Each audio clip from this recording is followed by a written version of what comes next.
제가 이게 크리스마스 예수님의 그 탄생하신 날, 사실 오늘 25일이 아닙니다. 아무도 모릅니다. 그러나 우리는 25일을 기점해서 지키는 이유는 예수님께서 이 땅에 그때쯤에 오셨어요.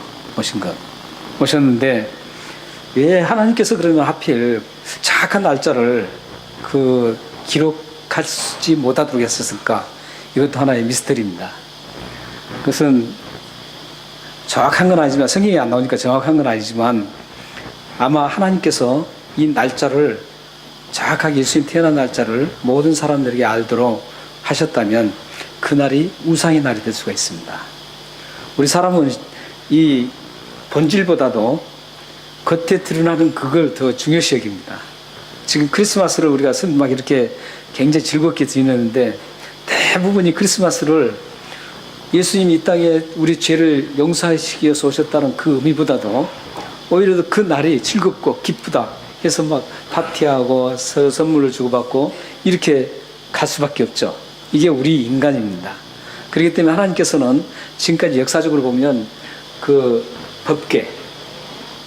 법궤도 하나님께서 어디가 있는지 모르도록 감춰두시고, 모세가 죽었을 때도 시체를 어디 있는지 그것을 알 수 없도록 만들었습니다.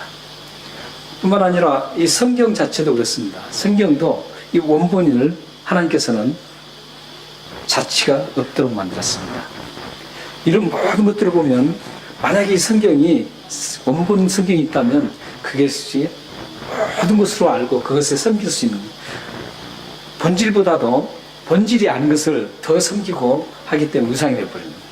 왜냐하면 그 신뢰가 분명히 있습니다. 이스라엘 백성들이 그 40년 동안 광야를 갈 때 물이 없어서 막 원망을 합니다. 원망을 하자 하나님께서 뭘 보냈죠? 불뱀을 보내서 원망하는 그 사람들을 막 물게 합니다. 다 물린 사람은 다 죽습니다. 죽었을 때 방법을 하나 제시합니다. 모세가 이제 하나님, 이 불뱀에 물려서 다 독사에 물려서 죽는데 어떻게 하면 좋습니까? 이랬을 때 하나님께서 놋뱀을 만들으라 합니다. 놋뱀을 만들어서 장대 위에 높이 달면, 그리고 그 놋뱀을 보는 자마다 살 것이라는 겁니다. 그래서 아무리 독사에 물려도 그 놋뱀은 아무것도 아니지 않습니까? 그 놋뱀을 보면은 다 깨끗하게 회복되는 거예요. 그래서 다음에 이스라엘 백성들이 그 놋뱀을 간직합니다. 간직했다가 다음에 출애굽해서 오래 후에까지도 그 놋뱀을 갖다가 우상 숭배를 했어요. 놋뱀을 막 우상 숭배하니까 하나님께서 그것도 없애버립니다. 그런 것처럼 이 크리스마스, 예수님이 오신 날을 알지 못하려고 하는 것은, 우리가 자칫하면 그 날짜에 중요시 여겨서 그 날짜를 막 우상 숭배할 수 있다는 것이죠. 지금 이스라엘 백성들은 이 날짜와 계절에 아직도 우상숭배에 잡혀 있습니다. 그게 뭔지 아세요? 초막절이라든지 유월절이라든지 이걸 갖다 지금도 그들은 섬기고 있습니다. 그건 곧 바로 우상입니다. 그래서 날짜와 계절이라든지 그걸 갈라디아서는 섬기지 말라고 합니다. 그런 것처럼 예수님이 이 땅에 오신 것은 날짜가 중요한 게 아니라 아마 그때쯤에 오셨는데, 왜냐하면 그 모든 정황상, 성경이 기록한 모든 정황상 보면 그때쯤에 오셨어요. 그때쯤에 오셨는데 정확한 날짜는 알 수 없지만 예수님이 오신 목적인 분명한 것이죠. 성경은 그래서 날짜는 기록해 주잖아요. 언제 예수님이 오셨다는 기록하지 않아요. 그런데 기록한 그 목적은 분명히, 예수님이 오신 목적은 분명하게 뚜렷하게 기록하고 있다는 겁니다. 왜 오셨습니까? 네, 오늘 지금 보았던 말씀은 사도 바울이 예수님을 입고 난 다음에 이제 예수님을 전하는 그런 전도자가 됩니다. 전도자가 돼서 이 전도 여행을 합니다. AD 47년에서 49년 사이에 약 2년 동안 전도를 처음으로 시작합니다. 그걸 1차 전도여행이라고 합니다. 그래서 사도 바울의 1차 전도여행은 약 2년 동안 진행됐습니다. 걸어서 배 타고 갔던 그 키로수는 약 2,300km입니다. 굉장합니다. 이게 지금같이 발달됐으니까, 교통이 발달됐으니까 차로 쭉 가면 금방 갈 것 같지만, 당시에는 교통이 발달되지 않았고, 길도 굉장히 나 있지 않는 곳이었습니다.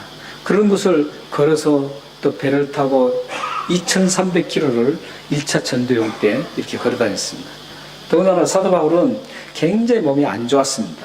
안 좋았기 때문에 누가가 의사였는데 항상 누가가 따라다니면서 그 아플 때마다 그걸 보호하면서 그 전도여행을 했다는 것이죠. 2300km를 1차 연대 2차 3차까지 전도여행을 하죠. 그러니까 굉장히 많이 엄청납니다. 제가 터키를 성지순례를 갔는데 그 모습을 보면서 제가 참 눈물이 났었습니다.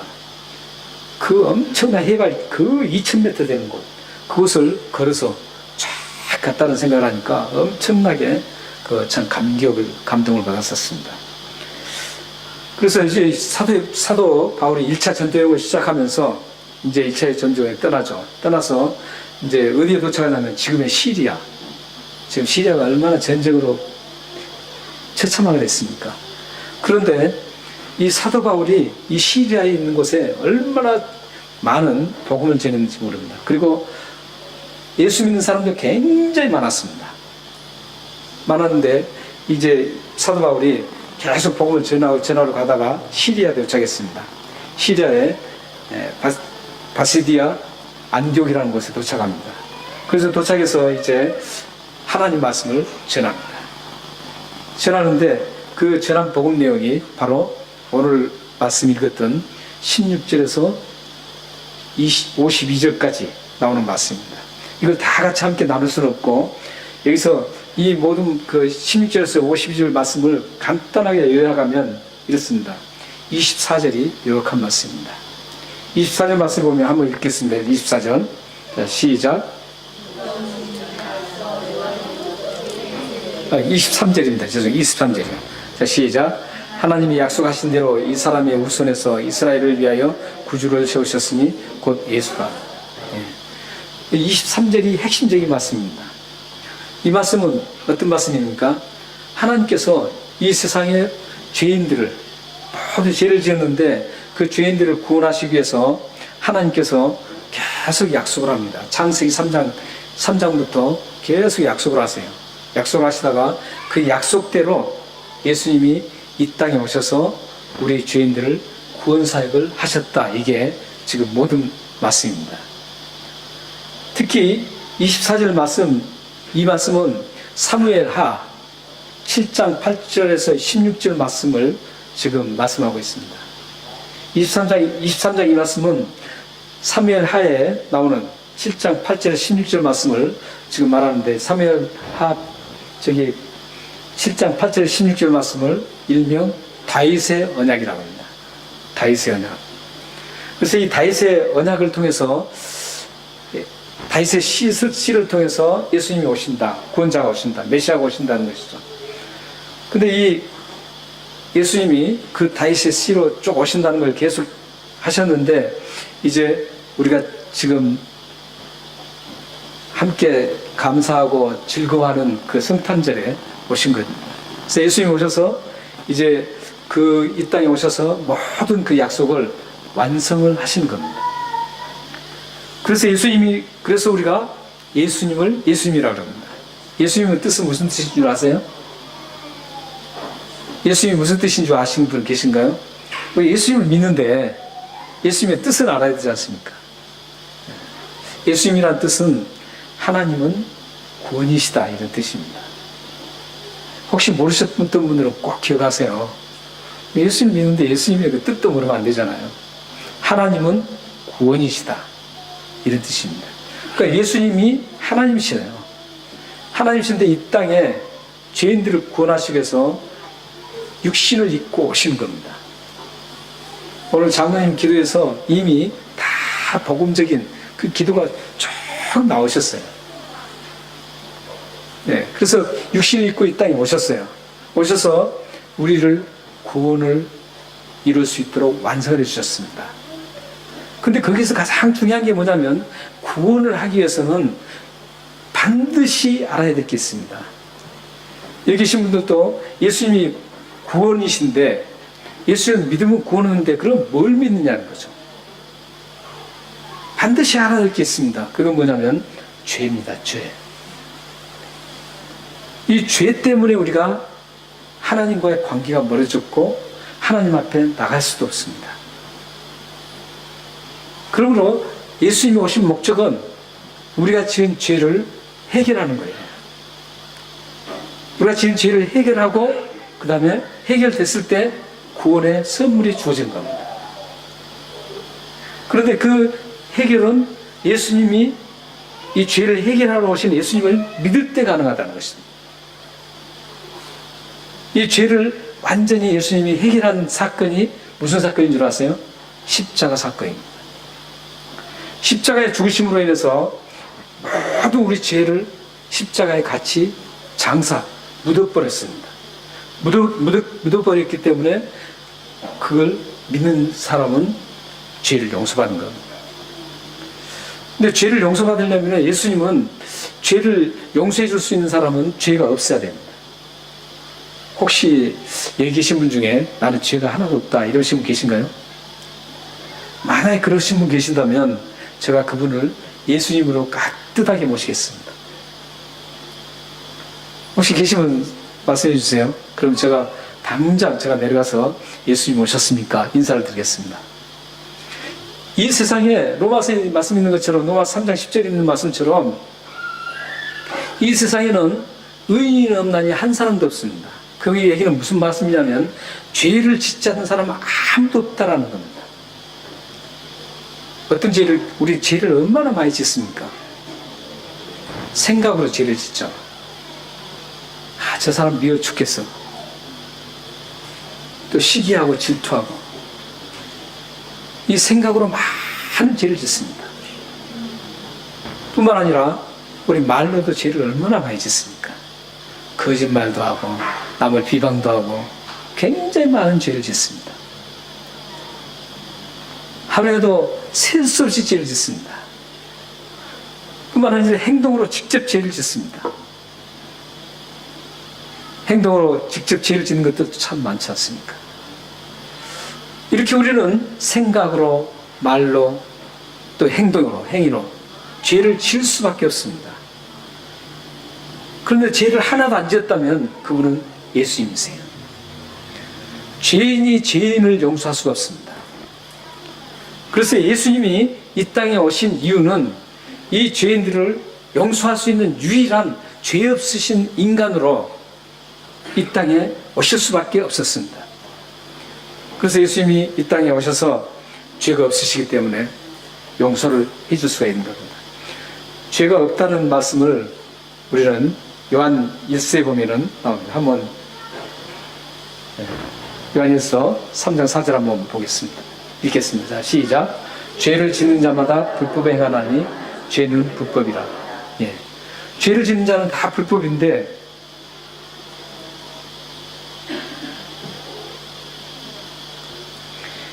요한 1서 3장 4절 맞나요 저게? 제가 찾았던 것은 좀 다른 것 같은데. 네.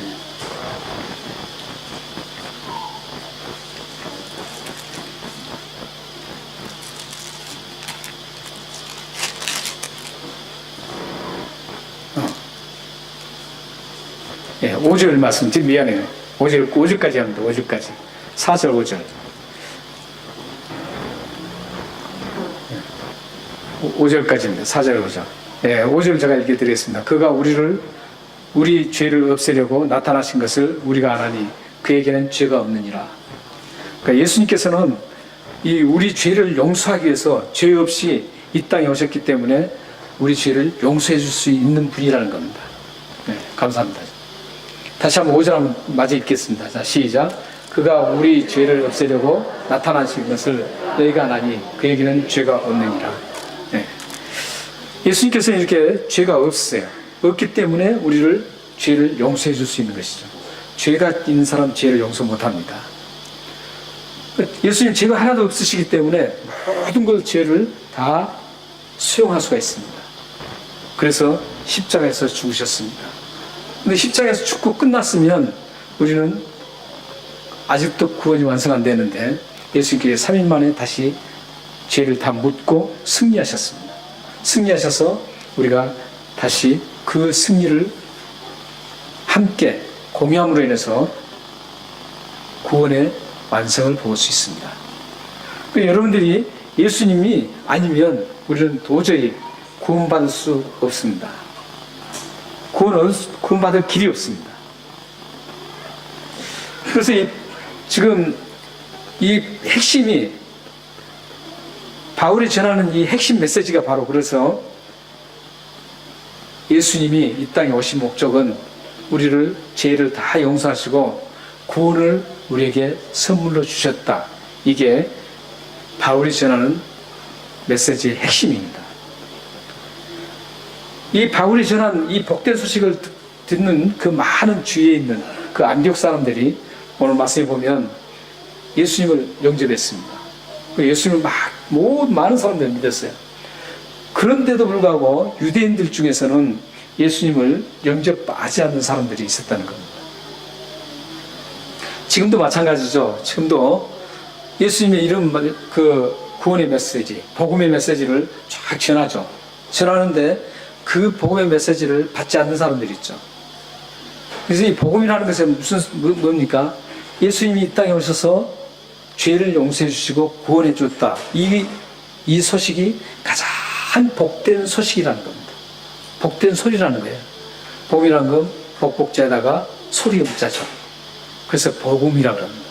가장 좋은 복된 소리. 그게 바로 우리 죄를 용서해 주시고 구원을 얻게 하는 이 소식이라는 것이죠. 그래서 우리가 크리스마스 때는 크리스마스가 이 복음을 즐거워하는 그런 날이에요. 우리 크리스마스 때 이따가 행사도 하고 어린아이들이 또 찬양도 하고 모두 막 찬양도 하고 월등도 하고 그럴 텐데 그건 왜 우리가 그렇게 찬양하고 열등하냐면 예수님이 우리 죄를 위해서 모두 죄를 해결해 주시고 우리를 구원시켜 주셨던 그 복된 소리가 있기 때문에 예수님이 오신 그 복된 소식을 우리가 받고 구원받았기 때문에 그 즐거움과 감사를 하나님 앞에 드리는 겁니다. 그런데 그렇게 즐거운 날인데도 불구하고 그 복음의 소리를 믿지 못한 유대인들이 있었다는 겁니다. 그렇다면 이 유대인들은 왜 그렇게 예수님을 믿지 못했을까요? 지금도 여전히 예수님을 믿지 못한 사람들이 있습니다. 유대인들이라든지 그 사람들은 왜 예수님을 믿지 못할까요? 유대인들은 예수님을 믿지 못했던 것 한 가지가 있습니다. 그들은 예수님이 오실 때 대단하게 온다고 생각했습니다. 예수님이 대단한 분으로 오셔서 당시에 로마의 지배를 당하고 있었기 때문에 로마의 그 제국을 무너뜨리고 그가 왕이 돼서 이스라엘 백성들을 모든 이방 민족들을 다 지배하면서 통치하면서 사는 그런 좋은 세상이 올 거라고 생각했습니다. 이게 바로 이제 정치적인 구원자를 바랐습니다. 메시아라는. 정치적으로 그런 모든 것들을 해결해주는 그런 예수님이 올 거라고 생각했습니다. 그렇기 때문에 이들은 어떤 그 의미보다는 겉으로 대단한 예수님이 오실 거라고 생각했어요. 근데 예수님은 정작 어떻게 오셨습니까? 벌품 없이 오셨다는 것이죠. 그게 이사야 선지자를 통해서 이미 예언을 했습니다. 이사야 선지자, 이사야서 53장 2절에서 3절 말씀을 한번 보겠습니다. 한번 읽으시죠. 자, 시작. 그는 주 앞에서 자라나기를 연한 순 같고 마른 땅에서 나온 뿌리 같아서 고운 모양도 없고 풍채도 없은즉 우리가 보기에 흠모할 만한 아름다운 것이 없도다. 그는 멸시를 받아 사람들에게 버림을 받았으며 강고를 많이 겪었으며 질고를 아는 자라. 마치 사람들이 그에게서 얼굴을 가리는 것 같이 멸시를 당하였고 우리도 그를 귀히 여기지 아니하였도다. 네, 2절 한번 보여주세요. 예수님 저런 모습으로 오셨습니다. 연한 순은 어떻습니까? 조금만 해도 상하는 겁니다. 그렇게 연약한 모습으로 오셨습니다. 우리는 예수님이 굉장히 강한 모습으로 오신 줄 알죠. 이스라엘 백성들이 그렇게 강한 모습으로 온 줄 알았습니다. 그 로마의 그때 당시에 모든 나라를 다 통치했던 로마 제국까지도 다 무너뜨릴 수 있는 대단한 강한 분으로 오신다고 생각했습니다. 그런데 이사야 선지자는 예수님이 저런 모습으로 온다고 이미 몇천 년 전에 저렇게 예언했습니다. 그런 마른 땅에서 나온 뿌리 같아서 고운 모양도 없고 풍채도 없다는 거죠. 볼품이 없다는 건 한마디로. 정말로 저 사람이 메시아라고 그렇게 인정할 수 없는 그런 분으로 오셨습니다. 그래서 흠모하지도 않고 아무렇 아름답게 보이지 않기 때문에 멸시하고 결국은 십자가에 죽임을 주겠습니다. 이스라엘 백성들이 그래서 못 믿은 거예요. 이스라엘 백성들이 예수님이 저런 모습으로 안 올 거라고 생각하기 때문에 그래요. 제가 이 호주 와서 호주 사이가 좋다는 생각을 참 많은 것들이 있습니다. 근데 그 중에 하나를 말하라고 하면 이 호주 사회는 어떤 겉에 드러나는 그런 체면 문화가 아니라는 것이 참 좋은 것 같아요. 다른 많은 좋은 것도 있지만 체면 문화가 아니에요. 목회자도 말이죠. 한국은 제 친구 목사들도 대단히 큰 교회를 하고 있습니다. 가서 만나보면요. 그 교회 뭐 설교 가기 전에 메이크업 쫙 해야 된대요. 메이크업 하는 사람이 있어요. 메이크업을 쫙 해주고 코디까지 다 해줍니다. 큰 교회 목회자들은 그렇게 안 하면 안 된다는 거죠. 그래서 쫙 해야 돼요. 만약 큰 교회 목사님 좀 허름하고 이러면 그 겉에 드러나는 것이 별로라는 것이죠. 우리를 보면은 대부분 크고 능력 있고 이런 것들을 굉장히 우리는 그 겉으로 드러나는 것을 굉장히 좋아하고 그걸 인정을 합니다. 그런데 호주는 물론 호주도 그런 게 있는데 조금 우리나라보다는 좀 덜하는 것 같아요. 물론 한국도 다 그런 건 아니에요. 그러나 전체적으로 봤을 때 한국과 호주의 다른 점이 좀 겉으로 드러나는 것에 좀 치중을 않는다는 것, 더 치중한다는 것, 이게 좀 차이가 난 것 같습니다. 저같이 좀 이 털털하고 이런 그 겉을 좀 꾸미지 못한 사람들은 그래서 호주가 참 편합니다. 호주가 참 편한 것 같아요. 우리는 많은 부분에 있어서 이 겉에 드러나는 그 체면 문화이기 때문에 겉을 중시하는 거예요. 예수님 같은 경우도 이 겉을 보면 전혀 메시아 같지 않습니다. 그러나 예수님은 하나님의 아들로서 이 땅에 겉은 그렇지만 하나님 아들로서 모든 것을 능력적으로 행하셨습니다. 그 능력적으로 행하는데도 불구하고 이스라엘 사람들은 유대인들 중에서는 믿지 못하는 사람들이 있었습니다. 그런데 놀라운 것은요, 성경을 굉장히 잘 안다는 사람들이었어요. 이스라엘의 굉장히 고위층들이었습니다. 이 사람들이 대부분 예수님을 믿지 않고 결국은 예수님을 죽였습니다. 사무엘상 6장 7절 말씀을 보면 여러분이 잘 아는 말씀이죠. 사람은 외모를 보거니와 하나님은 중심을 보신다는 말씀. 이게 우리 크리스천들이 꼭 기억해야 할 말씀입니다. 사람을 외모로 보고 평가하면 안 됩니다.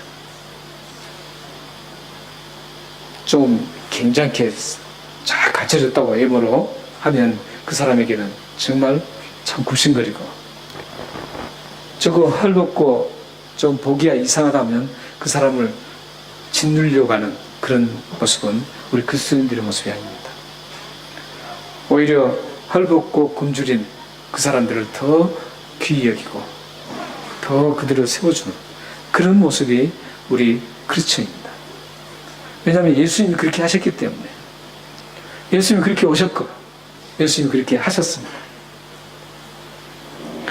이제부터 여러분들은 여러분의 겉모습을 신경 쓰는 것보다는 여러분의 마음을 아름답게 만들어야 되고, 특히 여러분들의 영혼을 신경 써야 합니다.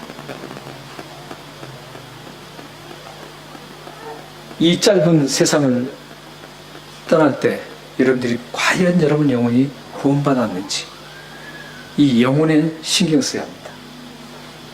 나의 영혼은 얼마나 성숙함으로 지금 나가고 있는지 신경 써야 합니다.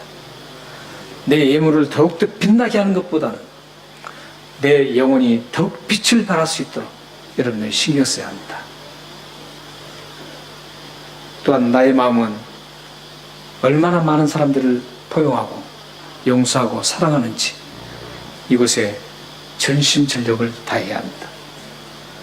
나는 얼마나 다윗처럼 하나님의 마음에 합한 자로 살아가고 있는지 여러분들이 다시 한번 점검해 보아야 합니다. 오늘 22절 말씀에 보면 하나님께서 다윗을 만나고 나서 이 다윗은 나의 마음에 쏙 든다고 말합니다. 여기서 사실 마음에 든다 이런 뜻은 원래 이 본문을 보면 어떤 뜻이냐면 하나님이 의도한 대로 따라간다 이런 뜻입니다. 그게 하나님 마음에 합한 거예요. 마음에 드는 거죠. 그러니까 부모님이 마음을 이렇게 얘기하면 부모님 마음을 그대로 따라가는 게 자녀들이 대해서 부모님이 가장 좋아합니다. 그런 것처럼 오늘 본문 말씀에 22절 말씀에 다윗이 하나님 마음에 참 들었다 이런 뜻은 하나님의 뜻을 그대로 따라간다는 겁니다. 자기가 아무리 옳다고 생각해도 그걸 다 접고 하나님의 뜻을 그대로 따라가는 거예요. 그럴 때 하나님께서는 어떻게 합니까? 22절 보면 한번 보십시오. 22절 보면 다윗을 만나니 내 마음에 맞는 사람이라 내 뜻을 다 이루리라 하시니라. 그런 사람을 통해서 하나님의 뜻을 이루십니다. 사랑하는 여러분, 여러분의 겉모습이 아니라 이제부터 여러분의 영혼을 아름답게 다듬어 가시길 바랍니다. 그렇게 잘 다듬으면 하나님의 뜻을 헤아릴 수가 있어요. 그리고 하나님의 뜻을 잘 따라갈 수가 있습니다. 따라가면 22절 말씀처럼 하나님이 뜻을 여러분을 통해서 원대한 그 뜻을 이루어 주실 것입니다. 사랑하는 여러분과 또 여러분 가정과 여러분의 자녀들이 하나님의 뜻을 잘 따라가서 오직 예수 그리스도의 그 원대한 뜻을 이루어드리는 축복의 삶이 되기를 주님으로 축원합니다. 기도하겠습니다.